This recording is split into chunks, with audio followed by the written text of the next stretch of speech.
You're listening to a 58 Ember production.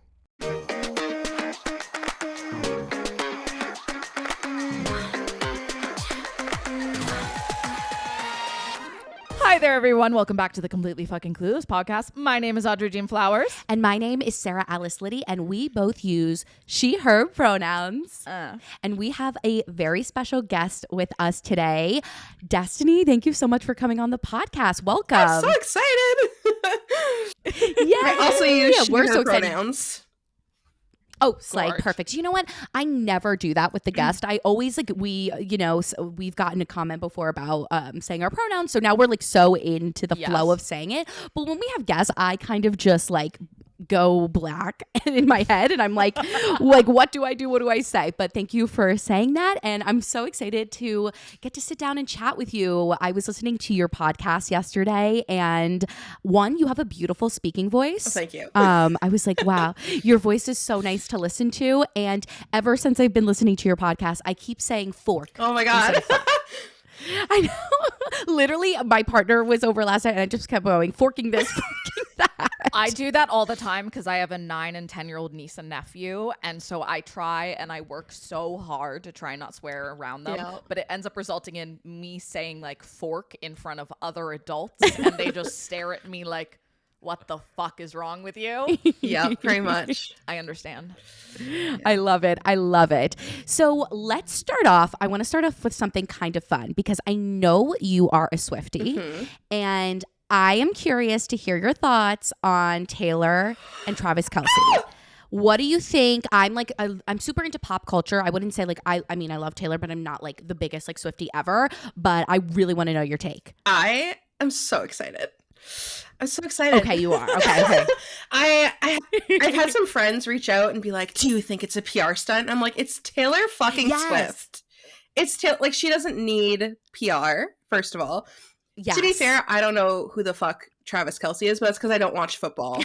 But I know. No, me either. The football girlies have told me that like he's a big deal, Hall of Famer soon, something. I don't know. So it sounds like he doesn't need the PR either.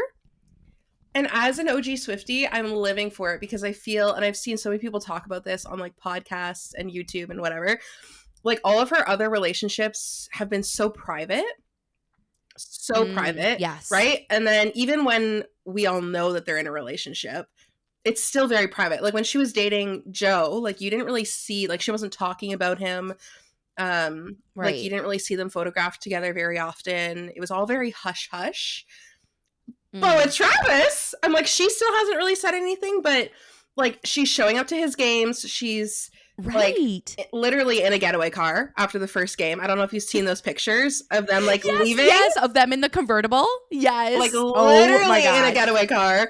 And it's just so fun to see her just so carefree. Like I was saying, maybe it was on my podcast, I don't remember.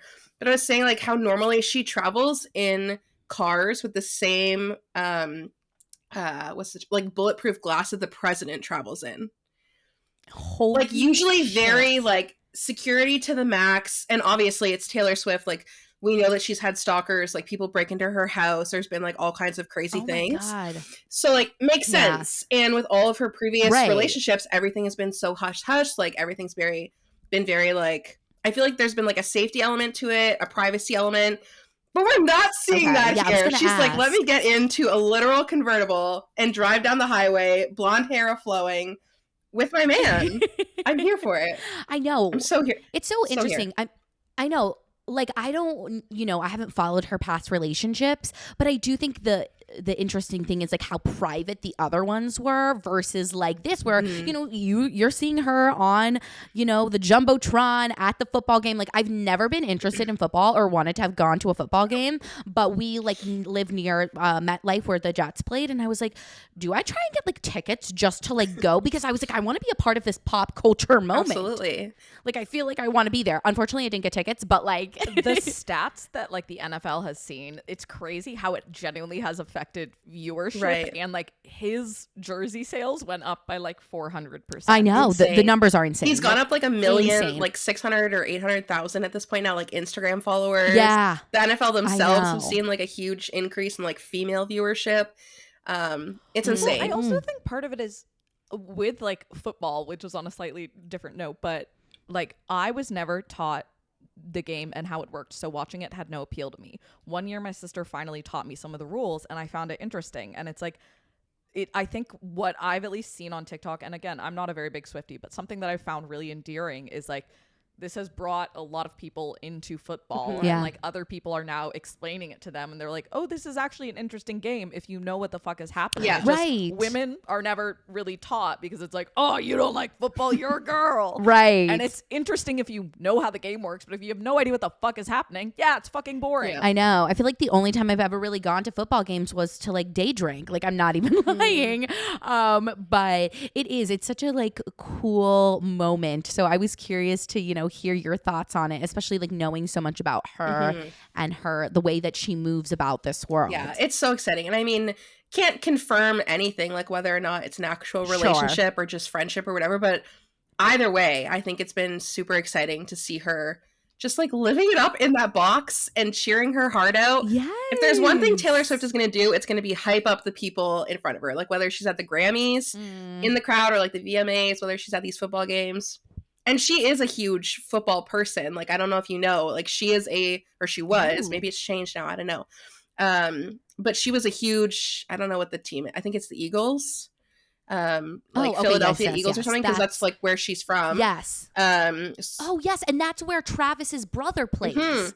Because okay, yes. So like in one of her songs, we know so much about football. Yeah, like in one of her songs, she references like having her Eagles jersey like hanging over the door. So I think it's so funny that like, yeah, his brother is like on the opposing team. So like we know she's a football girly, but maybe she's also a Travis Kelce girly now. Who knows? It's very exciting. Yeah, wow. I almost bought a jersey and I'm not a football girl. I'm like, do I need a Chiefs jersey now? Also, that's so iconic. I know. Yeah. It's so good. And like the ramifications for Halloween. Like I feel like we're going to see so many people dressed up as Taylor Swift and then guys just like with their Travis Kelce or their Chiefs jersey on. That's so good. I know. Well, it's so funny. Before all this happened, my partner and I were going to be a cheerleader and a football player because Olivia loves cheerleaders. So I'm giving them their fantasy in real life. And now that like this whole Taylor Swift to Travis Kelce thing has happened, I was like, people are going to think we're Taylor and Travis. I mean, but yeah, it's so cool. I think it's such a cool moment. I think it's cool to see how like people kind of like you've said have come together for this. And yeah, I mean, do you think the NFL is being like too extra with it though? I've also heard opinions that they're being a little too much. Yeah. I mean, I feel like a lot of those opinions are coming from straight white men who just want to be there on Sunday and like have their for the boys like football time. Yes. So like for them, sure, I could see how maybe it's like infringing on their experience or like their watch or whatever if they're not interested. But like Audrey said, like there's so many new people coming to watch these games because of Taylor Swift and because she's there. And I think especially for social media, like grab onto that shit while it's trending. Like why not? It's not doing any harm. Totally. It's bringing in more people to your business. I don't know. I think obviously there's anything can get oversaturated, and Taylor knows that. Like if we think about 2016 and like rep era and everything, which is a little scary. Like if she gets too hyped, we know that people can be super cruel. Right. But I also think that it's just really cool, and especially like I've seen so many TikToks of people like girls who are football fans and like specifically Chiefs fans or specifically like Travis Kelce fans, and are also Swifties. And they're having like their Super Bowl right now. Like this is like two of their sides of their personality coming together and they're just having the most fun. And I love that for them. That's so iconic. You know, it's so great that you brought that up about like how white men are feeling about this moment, because I was in my office the other day and, you know, I work for a media agency and we're very centered around trends and what's trending in culture. And so I heard a group of women talking about the event and they were like so excited and da-da-da. And then I heard a group of men talking about the event and they're like, this is so annoying. Like I just, da-da. And I was thinking to myself like, wow, the juxtaposition in like what's happening and in culture and who and how different people feel about it. But I agree with you. I think that the opinion of like the NFL like being too extra about it. I kind of see why they are. It's a huge trending moment. Like you said, it brings so many eyes to your business. And so I'm like, why not like capitalize on this moment, whether, you know, it's making your, what's it called? Instagram, bio or whatever. What's it called? Yeah, the bio. They like, I thought that was so great. So I'm loving all these thoughts. It was so fun to talk about that. I love like pop culture moments. And so I was like, I have to know what you think. I think my favorite Okay, but now shifting gears. Sorry, I just have to throw this out here. No. It's please. I think it's my favorite part of this entire thing. I don't know if you're familiar with like old Taylor Swift, like her older songs. But in 15, when she references like you'll do things or you'll do things in life better than dating the boy on the football team, and I'm like, look how full circle we've come. We are always unhinged. We are always messy. We are always going for the athlete. We never learn, and I love that for us. We never learn. We always go for the athlete. No, that's so true. I feel like I know a lot more of her music from her like earlier days. Like definitely, yeah. Like I feel like that. And then coincidentally, my dad had a client who had a daughter who loved Taylor Swift, and they got tickets to the Reputation tour. So I did see that, and we had really great seats. And it was, I think she's one of the most like incredible performers I've ever seen like in concert. She was the first concert I ever saw. I saw it, one of the rain dates at Gillette Stadium during Speak Now era. It was one of her like first big tours.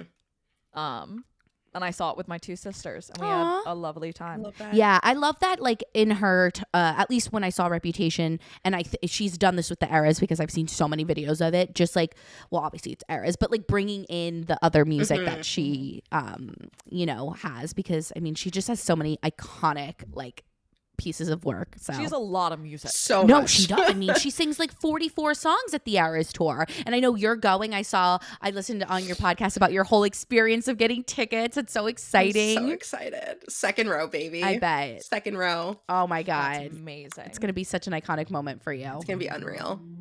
I can't even talk about it. It's just every once in a while I go onto my Ticketmaster just to make sure they're still there.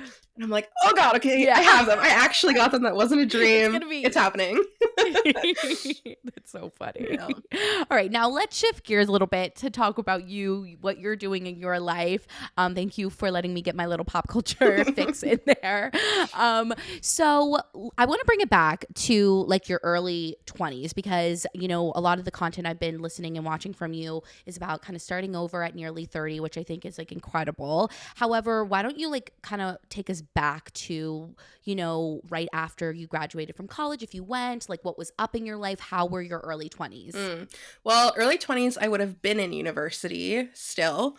Okay. I think I did not a gap year. I don't know what if you have an equivalent in the States. But here we call it like a PG or like a grade 13. And it's not mandatory. Okay. So you do like your 4 years of high school, and then you can either go off to college, university, gap year, whatever. Or if you're not ready and you're a little baby like me, you can, or you need more credits or whatever, you can stay and do an additional year, which is like your grade 13 after grade 12. Oh, okay, cool. So I did that because I was a little baby back bitch and I wasn't ready to go. And I get that. There's definitely like an academic reason too. I feel like I was like a credit short, or I wanted to bring my average up or something. I don't remember. That was a long time ago now. But no, I know. Same. So yeah, I did a grade 13. So I actually, and my birthday's in February. So I think if I'm remembering correctly, I was already 19 in my first year of university. Which is so was crazy. I took a gap year. Mm-hmm. I turned 19 in the first month of college because I'm old for my grade. Me too. I'm a September baby. Yeah. So yeah, I was already 19, and like that's the drinking age in Canada. Not that I was really. Although I guess my first time being like blackout drunk was my first year, so. I think that age like makes so much more fucking sense. It makes so much more sense. Literally not a single person, or basically no person in this country has a problem with college age students drinking, and yet we make it illegal, which encourages more binge drinking and unhealthy habits, which I think is so dumb. Right. Just change it. Like, I know. my mom went to college and she was like the last year. Yes, my mom was too.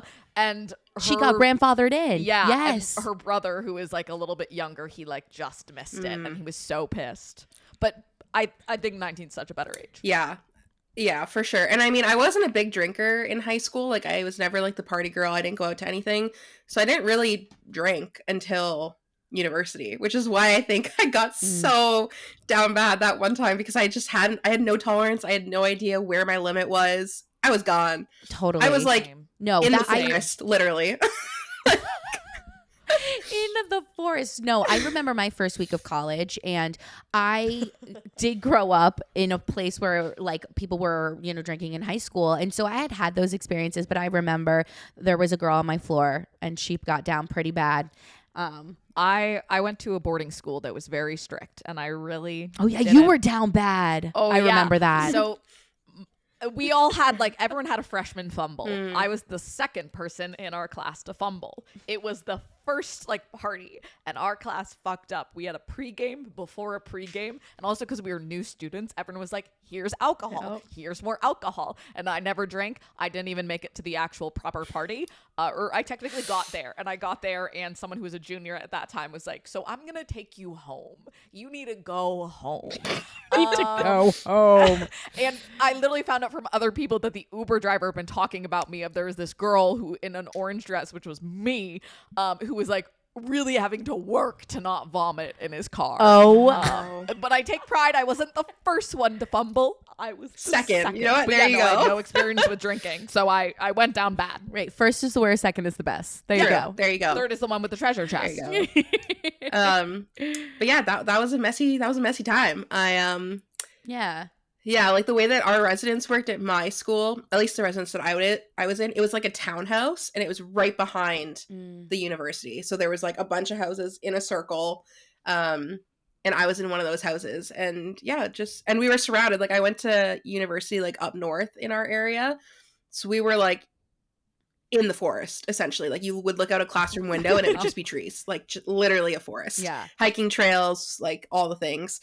And yeah, got lost in a forest, broke into one of the empty townhouses, stole a lamp, brought it back. Incredible. All the things. It was a love time. those types of stories. My roommate in freshman year, she would always steal things from frat houses. She stole this iconic open bar sign. Like I don't know how the fuck she got that. It was this huge light up sign. She stole that. She always stole like alcohol. She stole sweatpants. Like that girl. Slay, Emily. Slay. I feel like it's just the time. Like I feel like I always remember going to other people's dorms and they would have like stop signs or like random street signs. I'm like, why is this a thing that we do? Like, are we I was too foraging? Like anxious for that. like, But no, like I was way too anxious for that. The only thing that I stole is it's an Elon tradition of like there's a lot of brick in the school. And there are all these brick pathways. And so they literally have certain areas that are set up that are designed for you to be able to very easily steal bricks. And they have a brick replacement budget because it's such a thing. I still have my brick on my bookshelf over there. So fun. That's the only thing I stole. I gave mine away. Oh, I'm keeping mine forever. I was too. I was like, I'm not lugging this back. It's a great doorstop. Yeah, it is. It's good. It's good. and And then after, what's it called? After, you know, your college years, what did you go on to do? I believe we from your content teaching. yes. Yes. Yeah. So when I finished university, I had just done a international teaching placement in France, which was super cool. Wow. I don't speak French, so it was interesting to say the least, but it was beautiful. It was like such a fun experience. So did you go to France? Like, were you teaching in Yeah. France? What did you teach there? Yeah. We were basically doing like English as a second language. So we were in a small town called Angers. And I don't remember how far it was from Paris, but we went there. I think we were there for 2 weeks, and we were just in the classroom, and we would try to like teach them English, which was really hard when you didn't speak French. So whenever they had questions and stuff, I'd be like, but their teachers, thankfully, because it was like an ESL teacher, so they obviously spoke English, so they were great in being able to kind of bridge that gap and make communication a little bit easier. But it was really cool. And I had always said, like, whenever I was in university, I had said, like, I wanted to go abroad. I wanted to teach abroad. France was, like, dipping my toes in. And as much as the language barrier was hard, I was like, this is so fun. It's beautiful. so aesthetic, like so much better than Canada. Yeah. So that was my plan originally, was to go abroad. So I was really lucky and I was selected to go to London, England for interviews. Like they flew a couple of us out from my university, like all paid for. I didn't have to pay anything to go. Like they paid flights, accommodation, everything. So we went to London and we went to like a teaching job fair, and you got to like go to a bunch of schools and then like write a list of like your selections basically, and then they would write a list, and wherever you matched you would go for like an in-person interview. So I went for one. I don't remember the name of the school, but it was the same city that the like Harry Potter experience is in. It's like right down the road. I was like, cool. Okay, cool. Something, maybe I could go work there, something to do. And I feel like I fumbled the interview so bad. Like I remember one of the kids asked me such a simple question. It was something about like grammar or like a type of like they asked me like what a simile was or something, and my brain just stopped working, and I was like, I don't know. I fumbled the bag. Well, I thought I fumbled the bag so hard, but I was super engaged, and they were talking about like clubs that they had, and I was showing interest and everything. And I got offered the job. No idea how. I was like, clearly y'all are desperate or something. So I got offered the job, and I had a couple of weeks to make my decision before I had to get back to them. And at the same time, when I got home, I had worked at this boarding school previously in the summers for like an overnight summer camp in one of the dorms, and I had really enjoyed it. And they were looking for someone to work in one of the girls' dorms like full time during the school year. So I applied to that job too, and I got that one. So then I was like, which way do I go? Like, do I stay close to home? It comes with like your own apartment because you're attached to the dorm of the students. So I'd have my own space. It's paid for. Like I wouldn't have to pay rent or food or anything if I didn't want to, because I can use the dining hall. So I'm still getting out of my parents, like still going to have that independence. Or do I say full send and go to England and teach there for like the year or whatever the contract was? And I ended up, just because of like money reasons, because I was like broke coming out of college, and you're not making like a ton over there, and whatever you do make, you're probably spending on like traveling, because it's so easy to get around once you're there. Right. But I ended up choosing the boarding school, which in hindsight I think was the right call at the time, because COVID broke out my first year working there. So I would have been in England all on my own. Instead of being, I mean, it still sucked where I was, and it was very challenging being in that environment, but it was better than being in a different country and knowing absolutely no one. And like not really knowing their systems and like healthcare and da-da-da-da-da. So I think it worked out and was the right decision. I regret it sometimes. Like some of my friends that went on that interview with me did get a job, and they did go. So I'd always see their pictures and stuff, and I'm like, oh, fuck. Like they were going to all these cool places, and I'm like sitting in my dorm watching these kids, which don't get me wrong, I loved them, and it was great while it lasted. But it was a hard decision. And did I make the right one? I don't really know, but I think it was right for the time. And I met so many amazing people working at the school that I was at. I still keep in touch with a lot of them. But yeah, that's where I ended up until March of this year.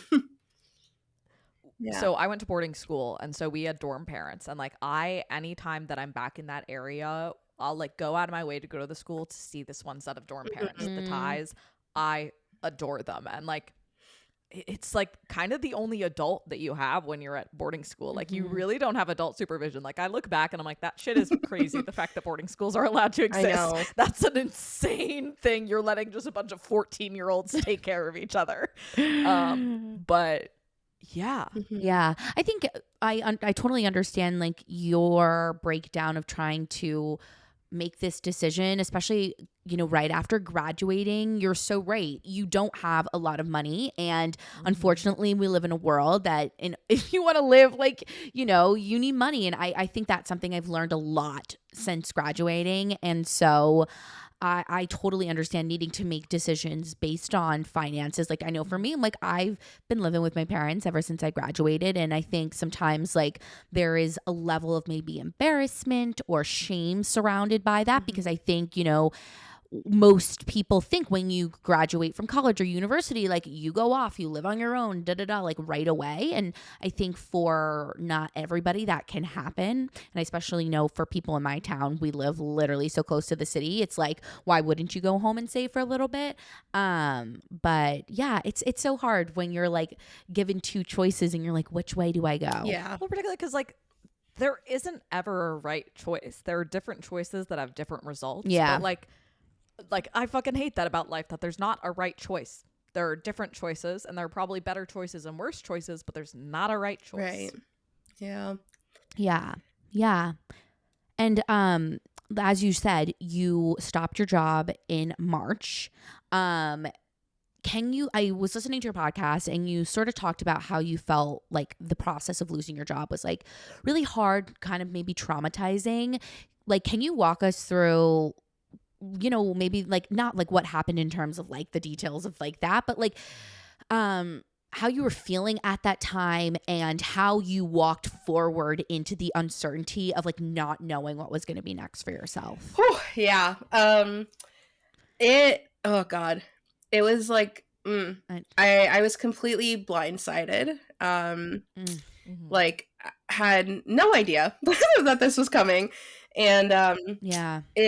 I think it was really hard because if I would have stayed out until like the end of the school year, like in June, so it was a couple months off, like I would have been there for 4 years, which is basically like one full cycle of a student. Like my girls that I started with in grade 9 were graduating in June. So like we had been talking all year about like they called their prom like cadet ball. So we were talking all year about like cadet ball and like graduation and all these things, and having to like take pictures at all these events because they were gonna be like our last ones together and making all these memories. And then March came and everything just came crashing down. And just because of the way that things happened, the kids were away on March break. And at this school, because a lot of them are international, like we had kids from like China and like Australia and Barbados, like all over the world, they get a longer March break to give them time to make going home actually like financially worth it. Right. And time wise too, because if it takes you like 48 hours to get home, right? You don't want to just be gone for like a week like normal schools would have. So they got like, I think it was about like 3.5 weeks, like almost the entire month off. And this happened like near the beginning. So there was no one there. Like all of the kids were gone. And they wanted to tell them that I wasn't going to be there when the students returned so that they could like support them through it or whatever, which meant that I couldn't say anything. I couldn't like give them a warning. I couldn't give them a heads up, nothing. And I remember, our hockey team, who I was very close with, I went to all their games. Like I had a very good relationship with the hockey players, like the girls. And I remember they had a game like the weekend leading into March, or maybe it was the weekend like right after March break started. It was like a championship or like a tournament or something. And this was after I had lost my job, but I was still on campus, obviously. And I was so conflicted, like, do I go? Like, I can't say anything. So I kind of just have to like put on a face, and I'm not a very good actor and I'm a terrible liar, as they like to tell me all the time. But I was like, this could also be my last chance because a lot of them were seniors. Yeah. To like ever see them again, like especially if they're international, and like say goodbye without really saying goodbye. So I went, I put on the show of my life. And I just like gave them all hugs and like played it off because I'm a sappy little bitch. Like it wasn't out of character for me to like be giving them hugs when they would leave for a break. Because I'd be like, oh my God, I'm gonna be by myself for like a week. Like you can't leave me. So like I was a sappy bitch. They didn't think anything of it. But for me, I was like, okay, I kind of got to say goodbye to at least some of them. I like made sure I took pictures with all of them, like little selfies. But I couldn't say anything, which was super frustrating. And then when they all got back, they were told that I left to pursue other passions. Then I had all these kids like so angry at me, like, Murray, like, I can't believe you left us like before grad, and especially my grade 9s because I had been with them since grade 9. They were graduating that year. So it was just, it was just a really big situation. And then obviously because I lived there, I wasn't only losing my job, I was losing my house. I had no idea where I was going to want to go. Like, I had always said I was never moving back home. I hate my hometown.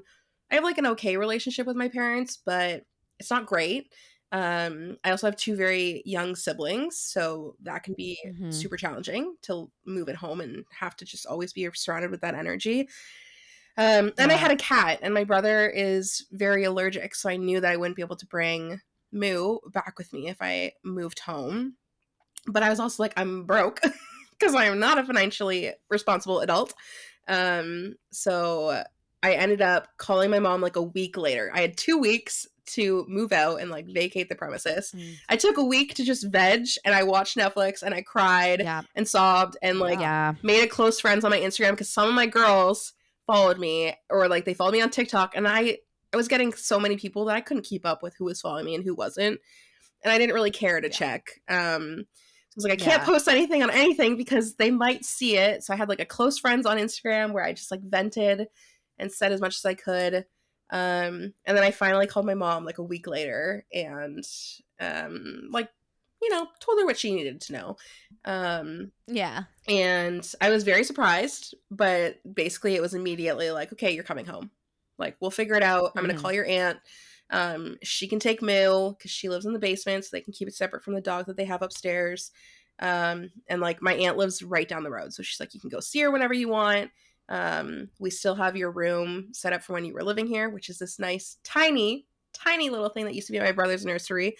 But they took me in, so that was good. I wasn't just left on the street because I really didn't know where I was going.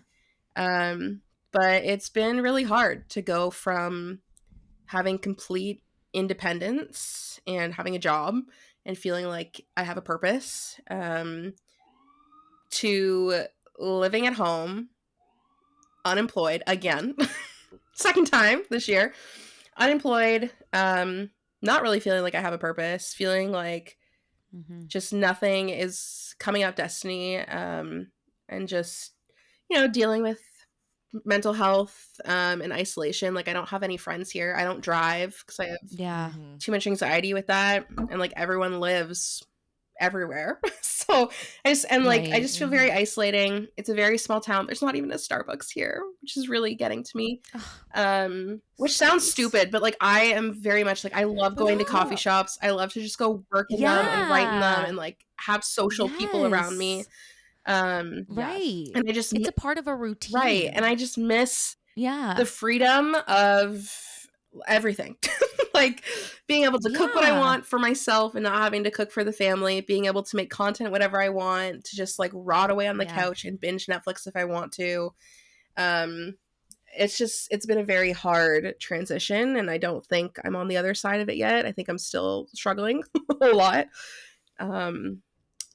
But yeah, it was, like, I think I said traumatizing in my podcast, and I didn't. You did. It wasn't being dramatic. Like, it just, the way that everything happened, it happened so fast. Like, I don't even know how many months it's been since March, but like, I still haven't seen any of my kids. I still haven't really been able to say goodbye. I have a great relationship with most of them. So like, they've added me on like Instagram, on like Snapchat. I have like their phone numbers. I'll get a random FaceTime every once in a while because they don't know like how to use a new toaster at their university. I'm like, girl. But I love it. Like to them, I'm like, oh my God, like, you're like, I'm done with you. You're not my problem anymore. But inside, I'm like, oh my God, they called me. Like, they missed me. It's the impact. You know, yesterday I was with my partner, and they used to work at a mental health, why did I call it mental health hospital, but a psychiatric hospital. And I actually went to that hospital as well. And sometimes I like to like pass it to think about how far I've come since I've been in there. And, you know, they were talking about how, you know, the hardship with that job was like, you know, you're treating people with some severe mental illnesses, so it can be really like draining. You get burnout, but like, you're making such an impact on people's lives. And I think that's what I'm hearing from your story too, is like, it's you know, losing that job is not just like losing any like, you're losing like this impact in these relationships that you've built. And I can imagine that is so extremely difficult. It's like a very unique job. Like, you are caretaker. You are the adult for these kids. Like, I even remember I lived in the same dorm sophomore, junior, and senior year, so my last 3 years of high school. And we came back our junior year, and one of our dorm parents wasn't there anymore, and we were all like, "What the fuck? Like, this is like so disrupting." And it turned out, ended up being, it was good. He was removed from the dorm because he had been doing creepy things once girls like graduated. Ugh. But like in the moment, we were all really upset and like went to our school and we were like, "This is like." There, you don't have other adults. Like, you're not with your parents. It's very different, and you depend on those adults. And like, I can't imagine how hard that must have been for them, and I can't even imagine how hard that must have been for you to like have these connections just like separated with no warning and no ability to even say goodbye. Yeah. Yeah, and I mean, I hated that it happened, obviously, but like in the aftermath, I'm very much someone who thrives on validation. Like, I always feel insignificant, and getting external validation, while I know isn't the healthiest way to cope, like, you should validate yourself, but getting external validation is like my love language. Feels fucking good. Right. So like when I was having all these kids and even parents reaching out to me and like asking if they could do anything and like that they were gonna rally, like it made it a little bit easier in some ways, like harder in others, because I knew that I was leaving people who like really cared, but then easier in others because I was like, okay, like, you know, I've done my thing, I maybe help someone, they care enough about me to want me back and to ask if there's like anything that they can do. They check in on me every once in a while. That's so sweet. I'm like, what else can you ask for? Right. But I feel like part of what I'm struggling with so much is that job was like 24/7, even when you weren't on duty, because I lived like my door opened into their dorm. Got it. So like, even when you weren't technically on duty, like you were on duty. Because if someone shows up at your door and they're like, Murray, like, blah, blah, blah, blah, blah. Like, what am I going to do? Turn them away and be like, oh, sorry, like, I'm not your parent today. Like, go find my co-parent. Like, no. Obviously, I'm going to deal with whatever it was. And even when it wasn't my turn on duty, like, I'd often just be out at the desk and, like, chit-chatting and talking to them. And the job, like, part of it was supply teaching, was part of our contract. So, like, I was eating, sleeping, and breathing this place for 4 years. Yeah. Like, every aspect of my day. Like, you didn't get weekends off. You barely had days off. Because even when it was, like, you were off from duty, like, you were supply teaching, or you were coaching, or you were doing advisory, or, like, this, that, or the other thing. So I went from, like, everything in my life being so structured and having something to do, like, every single minute of the day, to just, like, being in my parents' house. They were also going to school and work at that time because the school year was still happening, and just like sitting here in my room being like, shouldn't I be in chapel right now? Like, shouldn't I be like dealing with a girl who's having like a fight with her boyfriend? Like, what is happening? And it just led to a lot of feelings of like feeling like nothing, like feeling like I was absolutely worthless. Like, how am I almost 30? I'm unemployed. Like, I'm offering nothing to society. Like, I don't have a savings. I don't have this, that, the other thing. I'm single. Like, it just felt like everything was crashing in on each other. And I was like, fuck it. I'm going to Jamaica. I'm like, I gotta go. I gotta get out of the country. Like, I just need to leave and try to, like, find myself or whatever, which didn't really happen. But I definitely needed that escape and, like, that change of pace. And if I hadn't gone on that trip, I don't even want to think about where I'd be right now, because everything happened so fast. And it was just a lot to deal with and a lot to process. And I don't think I've fully processed it even now, but yeah, it's really tough to go from having your life like so structured to it being blank, because I think that is something that we really both struggled with the first year that after college was I like, still struggle with it. No, same. Yeah. I think it's gotten a little bit better for me because I have a full-time job now.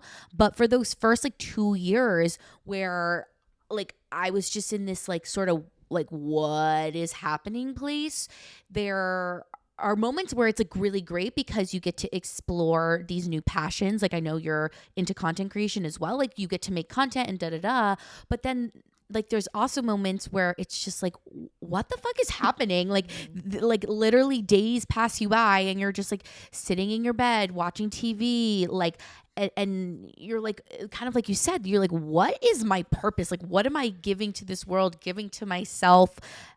And you almost don't know how to find that feeling again. I also think we as a society are like very obsessed with like productivity and like a very capitalistic world of like, if you're not giving something to society, you are like worthless and a drain on society. And it's like, that's not true. And like, doing nothing for forever. I mean, I personally wouldn't love that because I'd go insane from boredom eventually.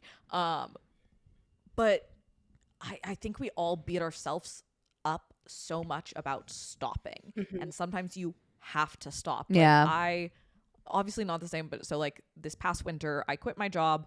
My grandmother died. I got super depressed and I just fucking fell apart for a while. And was it a good time? No, but I had to go through it to get to the other side. Like, had I not stopped,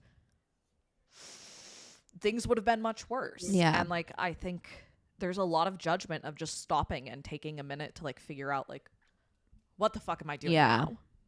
Yeah, absolutely. Yeah, because I feel like especially like the first thing people usually ask you, like, what do you do? Like, what's your job? Like, da-da-da. And so when you don't have that answer to give them, or maybe like, I know for me when when we came back and we had graduated, I started nannying and I like hated telling people that I was a nanny because I felt like it wasn't like a good enough job to have and like all these things. Like, yeah, it's just like this really complicated feeling.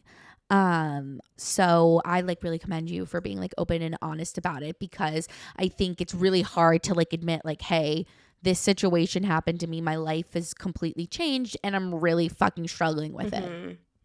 Yeah. And like I feel like we always have to put on the brave face, absolutely. You know? And like, I can relate to what you're saying. Cause I, only for like the summer essentially, but I ended up working at a Tim Hortons here, which is like a coffee chain in Canada. Which is like a very minimum wage job. Like typically like, you know, I went to school, like high school, with people who are working there. And it was so hard when people would ask, especially like older family members, and they would like ask my parents, and my parents used to, I feel like, have so much like pride or whatever, and be like, oh, like, yeah, she's working at this boarding school, like da da da da da, and then it turned into like, oh, she's at Tim Hortons. And I was like, no, it was just I'm working in retail. There's a level of embarrassment there, but I don't think there should be. And I've been trying to, I don't know, like rework my brain or other to like be like, you know what, a job is a job. Like at the end of the day, literally, a job is a job. And I know people, like I had an aunt who worked at Starbucks and she had no formal education. Like she got her grade 12 when she was like 30. And she has worked her way up to be like a general manager. She makes like $100,000 a year. I'm like, I went to school for 5 years, have like God knows how much debt, and I'm unemployed right now. Like, it doesn't mean anything. Like, at the end of the day, in our society right now, it truly does not. Like, it doesn't mean shit. Doesn't mean anything anymore. Like, you can go and get an Ivy level education and be unemployed. Not that I'm an Ivy, but like, you get my point. Or you can like go get a job like right out of high school and work your way up and end up being in like more success than someone who did go to school. Like, it doesn't mean anything these days. And I feel like a lot of people put pressure on like the type of job that you have and like shit on people who work in retail or work in like coffee shops or like minimum wage jobs. I'm like, it's just a fucking job. Like, I've just tried to take the pressure out of it. Be like, a job's a job. I commend them so much. I worked there for 2 months and I quit because I was like, I can't fucking do this. I can't deal with the people. I can't deal with the cattiness. I can't deal with the hours. I'm like, my body is so broken from playing sports for so many years. I'm like, I cannot be on my feet for like 10 hours nonstop. Yeah. Like, that's why a lot of high school kids do it, because they've got the fucking like, they can go for that. Stamina. Yeah, like they got the stamina. They got the youth. The endurance. They don't have the knees that are like about to crack. Yeah. Like a goddamn grandma. I work in retail, and so like it's definitely not everyone, but there are like people who come in and you can tell that they see you as a lesser human being because of the job you have. Yeah. It's like, you don't know my situation, you don't know my life. And also, like, do you think that just no one should work these jobs? Right. Like, every job should give a living wage, because like if it doesn't give a living wage, then okay, do you want there to just be no baristas, no coffee shops anymore? Right. No coffee for you. No, I feel that. Oh shit, I had something and now I'm like, oh, have I completely lost the train? This happens to me all the time. I'm like, hopefully it'll come back to me. But sort of obviously not the same situation, but so I'm the last of 6 kids and we span a lot of years. So kind of the reversed situation of you. My older sister, when she was, I don't actually know what age she was because I was a kid, so I didn't really have a good sense of her age. Somewhere in her 30s, because I think she got married around 30. She lived in Boston. She ended up separating from her husband, moving back home with me and my younger sister, who we were like, I don't know, like 10 and 12 or somewhere around that. And she moved back in with us for a while. And she's also gone through so many different careers. And she is an incredible person and so smart and happy and has a wonderful life. And I do think like a great joy for me is that I've gotten to watch them, and like it has helped me show that like there are so many different paths, and whatever path you go on, that doesn't mean it's the only thing. Like she's done so many different things, and it took her a while to figure out what was the first one she wanted to do, and now she's done like 3 other things since that. And I think it's like it's nice to like see sort of a little bit of a blueprint of like you don't have to know it all and it's still gonna work out. Right. Yeah. Yeah. Yeah. Yeah. Yeah, I think I got the thing that came back to my head, you guys. Or was that English? I don't know. Doesn't matter. But basically, I also think something that is nice about these quote unquote like survival minimum wage jobs is that they can give you the extra space and time to build up a side hustle, to put your, efforts into something that you're really passionate about. Because I know like my common reflection about my year, like almost year and a half babysitting, was that it gave me the time and space to create this with you. And without that time and space, like this wouldn't have been there. So even though, yes, it wasn't like this incredible, amazing job where I was making a bunch of money and it gave me something that I'm like super proud of. Yeah. Absolutely. Yeah. And like the thing that I keep trying to tell myself, like when I lost my job, is like, this isn't a rejection, it's just a redirection. Like this is, and like my friends too, like it's so funny. But like my one friend was like, since like my second year there, she's like, you keep saying that you're going to quit, but you're not, because every year, like you get a new batch of students and they're like, well, you can't leave until we graduate. And it just kept going like every year. Like I loved the dorm aspect of it. I loved the coaching aspect of it. I hated the teaching. I hated the supply teaching. Yeah. So like every year I'd be like, okay guys, like this is my last year. Like I can't do this anymore. And like, it's a very 24/7 job. Like my mental health was shot. Like I didn't have good mental health. And then I'm dealing with kids who were like, like we didn't have a lot of like behavioral issues in our dorm, but we had a lot of mental health. And we had a lot of scary mental health things happen in the dorm when I was there. So it was just like a very draining job. And so every year I'd be like, okay, like I gotta quit. Like I can't take this anymore. And then a new bunch of kids would come in. They'd be like, but you gotta stay. And I'm like, fuck. So it just kept going. And I kept saying like, okay, I gotta go. Like this is gonna be my year. But then that year would come and I'd be like, okay, one more, because now I gotta see these grade 9s like go through and whatever. And my friend was like, you know what? She's like, you didn't have the capability in you at that time to quit. So the universe was just like, girl, I got you. Like this is like, this part of your life is over. You want to do something else. You've been saying it for years. You didn't have the strength to do it yourself. So I'm fucking doing it for you. And it sucked in the moment, but I'm like, you know what? You're right. It still sucks. It's only been a couple of months. I'm not on some like crazy new journey. I haven't started some like life-changing thing. But I'm out.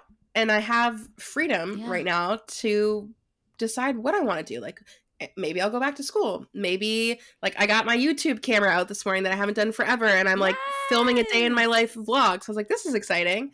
Like maybe this is my time to like really lean into content creation, the podcast, all the things. Cause I was so scared to do it when I was working that job, because it's like a school, right? So I was so scared to like post a TikTok in a bathing suit, because I know I've seen TikToks of teachers who have been shit on or who have lost their job because of like a TikTok they've posted, which is so fucking stupid. I'm like, if they're doing it off of school hours, like they're literally people. Like And it's so funny because if I think back, like I remember anytime I'd see like a teacher out in public, it was like I was in a museum or something and I was seeing something that didn't belong. Right. So I was like, oh my God. Yes. What do you mean you go get What are you groceries? doing here? What do you mean you do groceries? What do you mean you have a husband? Wait, this is so funny. The other day in therapy, my therapist told me that she goes to this coffee shop like near where I live, and I literally was like, "What the fuck? You go like what? Like literally same thing." I was like, "No, you don't. You do not. All you do is be a therapist." My psychiatrist, I mentioned that we were going out to Henrietta Hudson, which is like a queer bar in the city, and he was like, "Wait, that's still there?" Oh my God. He had gone back like 20 years ago. Right. It's just Don't so go funny when I'm there. So funny. But yeah, so like I had a lot of that anxiety about posting and like really leaning into it when I was there because I didn't know, you know, if anything would come out of it, and I was scared of, you know, reactions from students and whatever. But I don't have that now. Like I got no one leaning over me. There's no pressure to not do it. So I'm just trying to lean fully into that. I've been like doing a TikTok series. I think I'm on day 13 today. Yes, I know my Murtaugh. I've been watching. Yes. Yeah, and like and I love that name, by the way. Thank you. Yeah. I've like been seeing this idea of rotting all over TikTok. Yes, like yes, you've been posting about it. I saw yours too, and I was like, girl, I'm right there with you because I feel like all I've been doing is rotting away in my bed or on the couch, scrolling TikTok or reading my smut or like binge watching Netflix. I'm like, I can't do this anymore. I feel like I'm not accomplishing anything. I didn't leave my apartment for a week. I admittedly was sick, but I didn't leave my apartment, my studio apartment, for a week. Right. And I've totally been there. I feel like that's where I am. Like I forced myself out of the house yesterday. And I walked, because again, I don't drive. So I feel like that doesn't help because nothing is in my fucking town. Yeah. So if I want to go anywhere, I'm like, okay, I got to walk to the other side of the bridge because, of course, the rich side is where everything is. So like I got to walk to the other side of the bridge. I'm going to go to a coffee shop. I'm going to go Food Basics so I can buy the stuff to make myself iced coffee because I was out. I spent like $50 and all I got was stuff for iced coffee. Like, why am I like this? You say, I'm going to treat myself. No, but I think like, at least I know for me, like my cup of coffee in the morning is a very sacred thing. And it really does like help you set up for your day. But something I wanted to go back to that you said that I really relate to is this like idea of rejection is redirection. However, in the time that you're like kind of trying to like find what the redirection is, I think, you know, kind of we all have this like thing in our brain that's like, all right, my life is going to change. Everything's going to be changed by tomorrow and it's all going to be really great and amazing. But like that is just like simply not the case. Like I think reflecting on the last couple of years post-grad where I feel like I've been in a very redirection, you know, phase kind of because we went to school for music theater and then trying to figure out like, is that what I want to do? Is that not? And so I feel like for at least where I'm in my life right now, and we know life changes all the time, but for the first time I'm like, oh, okay, like this is me feeling that the actual redirection is like actually happening to me. And it's been years. And so like something that for anybody listening to this, like if you're in this like, you know, rejection, redirection phase of life, know that like the redirection may not come for like a high sec, you know, because I think there's a lot of time you need to experiment and figure out like, what is that redirection? What do I want my life to look like? What did I not like about my life before that I now have the power to sort of adapt and change, you know? And like, making changes take a while to show up. I mean, like, I think a good example is like, I'm on antidepressants. Antidepressants take a long time to really take effect. And like, I forget exactly what the number is, but like forming a habit takes a long time. And I think like 21 days apparently. Yeah. Making all of these steps to change and build something new is slow. And like, that's fucking scary because it's like, oh, what if after everything it doesn't work out? But you just gotta kind of make the fucking jump. And like, it's better to make the jump and fucking belly flop and have it like fucking hurt because belly flops fucking hurt. Yeah, they do. Than not to have jumped off at all and like be too afraid to go in the water. Right. Yeah, 100%. And I think a lot of us struggle with even taking that jump because we just want the instant gratification. I feel like, especially today, 100%. Like and I mean, I'm the worst for it, and I'm fucking almost 30, so I can only imagine how like Gen Z and stuff are. But I'm like, I want it now. Like, if I think about like TikTok, I'm like, I want 200,000 now. Like, am I posting videos to do that? That's how I feel about the podcast. No. Yeah, like I'll be like, oh, I want the podcast, like I want this amount of downloads, or like I want this many followers. So I'm like, okay, but are you actively making choices to make that happen? No. You're sitting on your bed watching TikTok. You're not making TikToks. Like, you're not posting the TikTok. You're not posting the YouTube video. You're not editing the podcast. You're not going outside and taking the Instagram photos. Like, you're not actively doing anything. So like that's never gonna come. And I feel like that's been the hardest thing like it's for me. Always like yeah, I struggle so much with like, it's like tomorrow I'll start. Right. And it's like, no, just even if it's not perfect today, start just the do something. imperfect. Do it a little bit. Like, doing a little bit is better than doing nothing. Doing a flawed version is better than doing nothing and waiting for it to be perfect, because it's never going to be fucking perfect. Oh my God, I am so bad at that. I am like the worst person at being like, okay, oh, it's like 12 o'clock and I haven't done anything today. Well, today's a wash. Like, I guess we'll just have to start tomorrow. Yeah. Or, okay, it's Thursday, but like that's a bad time to start. So like Monday I'll start it. And I'm so bad. I'm trying to get better at that. But I've been like that my whole life. Like, I've always been a procrastinator. I have always like, oh my God, literally I'm talking like writing my thesis paper the night before it's due in university, procrastinator. But it works for me. Like, my saying is diamonds are made under pressure. Like, I work best when there's a shit ton of fucking pressure, because otherwise, like, if I have an essay, well, I guess it's not really like my life anymore. If I have a YouTube video due in 4 days, am I gonna do it 4 days before? No, because I've got so much time. I'm gonna be on TikTok, I'm gonna be doing other things. But if I'm like down to the wire, like, I know now that like this is the exact amount of time that I'm gonna need to do it, like I'll do it, and I'll do it well. Yeah, that's just how I've always been, and it doesn't work for everyone. But me and my roomie, me and one of my best friends, like, that was us, procrastinators to a T, and it's just stuck with me. Like, it's not healthy. It's maybe not the best way to be, but it works for us. So, you know what? And if it works, it works. It's something I'm trying to like not unlearn, but like build upon the ability to not do everything last minute. Right. Because like there are times where like it doesn't really work out or results in like a lot of stress and anxiety that is unnecessary, or like things not being to the caliber that I want it to do. Just like, and it's like, okay, like I could do this and keep up with this, I think, when I was younger, but as I get older, it's like, this is ending up being more energy. And like, I'm not succeeding very much, but like trying desperately to get better about it. Again, I'm still very bad. My apartment was a real mess. My birthday was a couple weekends ago, and I had a ton of family coming into town. They got into town Friday. I cleaned my apartment Thursday night and Friday morning. And that was very stressful. Right. And I had all week to do it. But it's such a fucking hard skill. Yeah. No, like, I do it all the time, especially like with podcast stuff, because now I have the full-time job. You know, when I used to have time open, it was so much easier to just like find the time to do it and whatever. But like now it's like, I always tell myself every week, I'm like, Sarah, you will not leave all your work till Monday night when we have the podcast coming out on Tuesday, because I work all day and then you're going to be stressed. I had times that who does it? Guess what I did last week, you know? I, with the podcast, I mean, I haven't done this in a while, but I brought back an old high school habit, which is if it was super late and I was tired and I hadn't finished, what I would do is I would go to bed for a couple hours and then wake up at like 4 a.m. to upload something. And I've done that a couple times with the podcast, and it always feels horrible and fucks up the rest of my Tuesday, because I end up having to like take a nap at some point because I've slept for 4 hours and I need like 9 hours.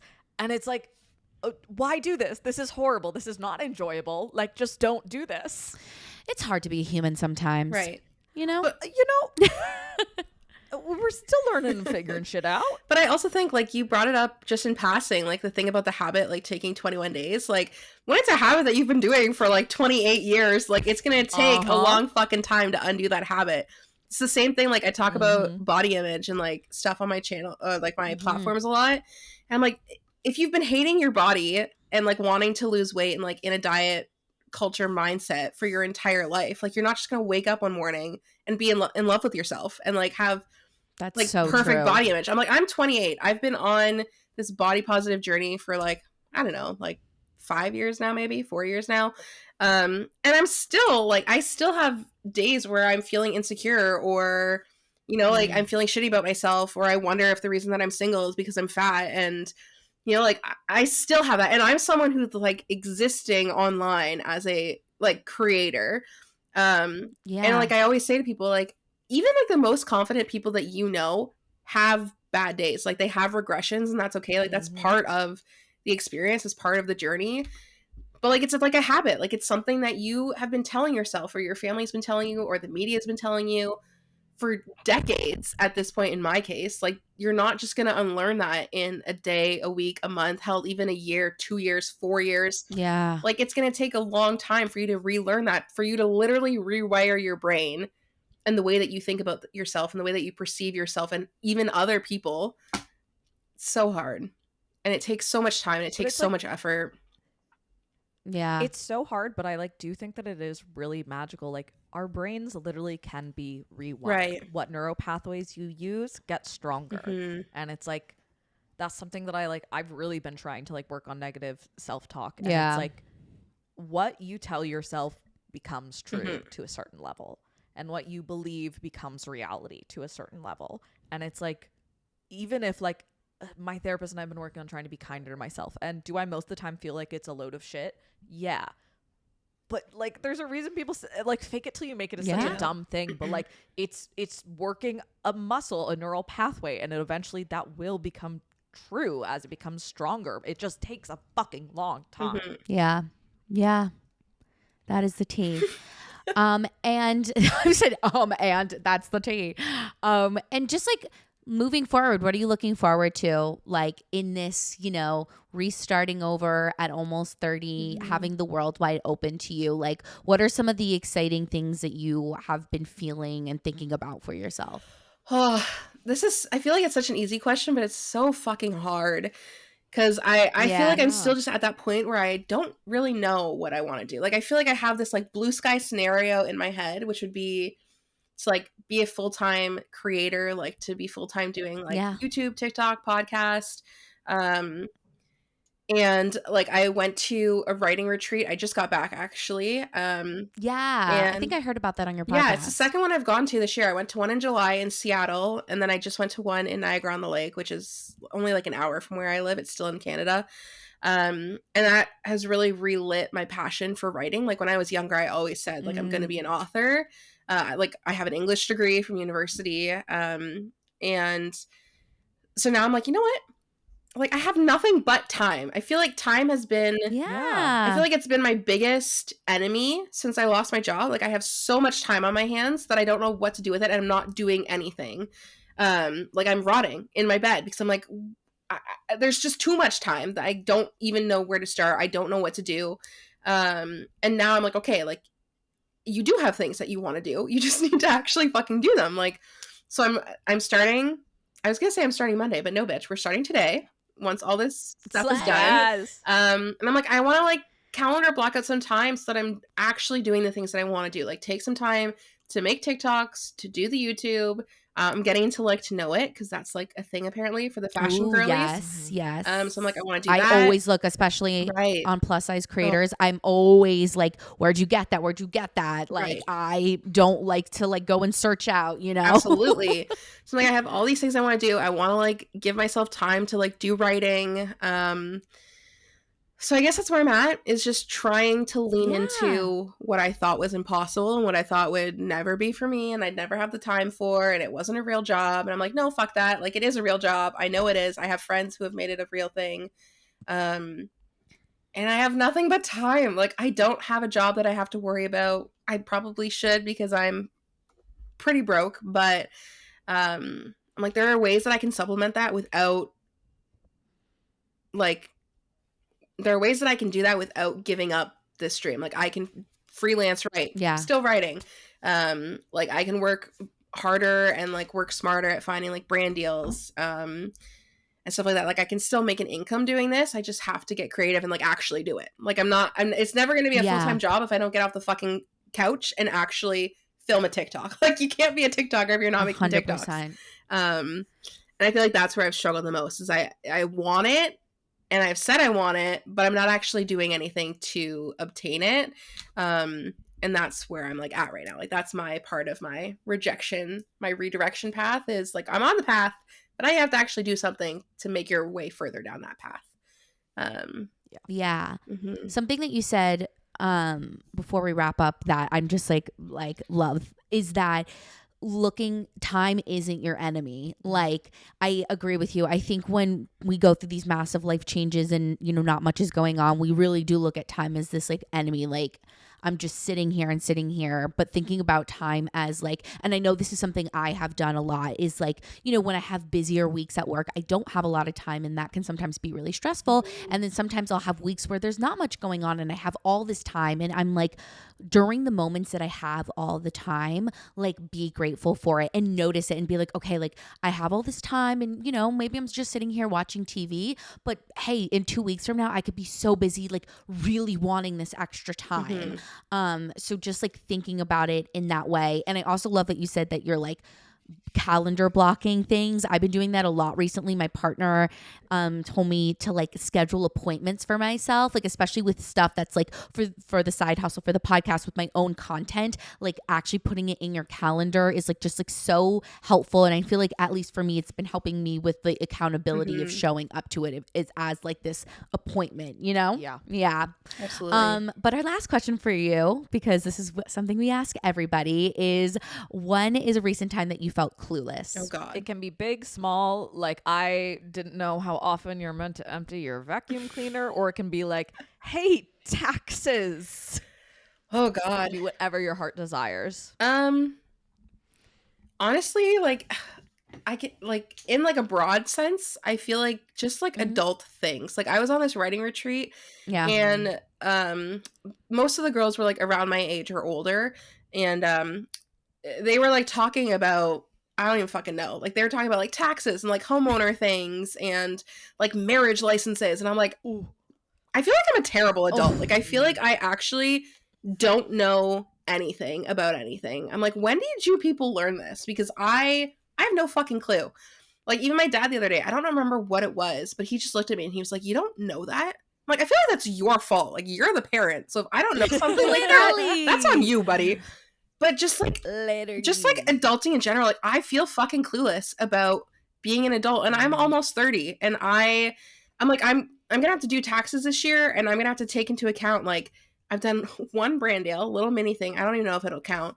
But like I also got paid out my salary, but then also got like something else from it, like financially. So I'm like, I don't know what that means. I'm like, sure, I'm gonna have to put that on my taxes somehow, but I don't fucking know how to or what that means. Just like all the adult things. Taxes. I'm fucking clueless about everything. I call my friend all the time. She's only 2 years older than me. And I will call her all the time for the stupidest shit. Cause I'm like, I don't know what to turn the oven on for this. Or like, I don't know what to do for this. And she's like, girl, like, why do you think I know the answer? It's like, I'm only 2 years older. Like, you're the adult, bitch. Like, you're my only friend that's older than me. So if I have something that I don't know, you're supposed to know it. Exactly. But that's so fucking funny. I feel you. That's like with me with my partner. Like I am so bad at understanding like medicine and like what medicine you should take and not take. And Olivia is like my walking pharmacist. Like literally just telling me, okay, like you take this, you can't take this with that. I just call my mom. Mommy, help me. Mommy, help me. Right. I'm well, just thank you so much for coming on. Yeah. Oh my God. Thank you for having me. Love. This was so much fun. And where can the people find you? Drop all of the places for social. All the places. Okay. You can find me on Instagram, TikTok, and YouTube at It's Your Dest. And you can find the podcast on, I think it's only on Instagram right now, but you can find it at Shut the Fork Up Pod, I think. Or maybe Shut the Fork Up Podcast. I don't remember. I think it's Shut the Fork Up Pod. And like wherever you listen to your podcasts. Yay! Yes, and we are doing a swap with Destiny, so we're actually gonna record for her podcast next. So make sure you guys go and check it out. And yeah, you guys know that you can find us, Destiny, when we get to the end of the podcast. I can never fucking speak. You guys know that you can find us on Instagram at Completely Fucking Clueless, and on TikTok and YouTube at Completely FCKING Clueless. Do not forget to rate, review, subscribe, like, follow, share. all the things. We hope you guys enjoyed this episode. We hope you have an amazing Tuesday, an amazing week, and don't forget to be motherfucking clueless. Forking. Forking clueless. I love that. I used to always say fracking, which is a reference to Battlestar Galactica. I don't know if any of y'all have watched it. It's a very nerdy TV show. My whole family says fracking. We watched the whole show twice, and it's like weeks of TV. Anyway, kisses from mommy.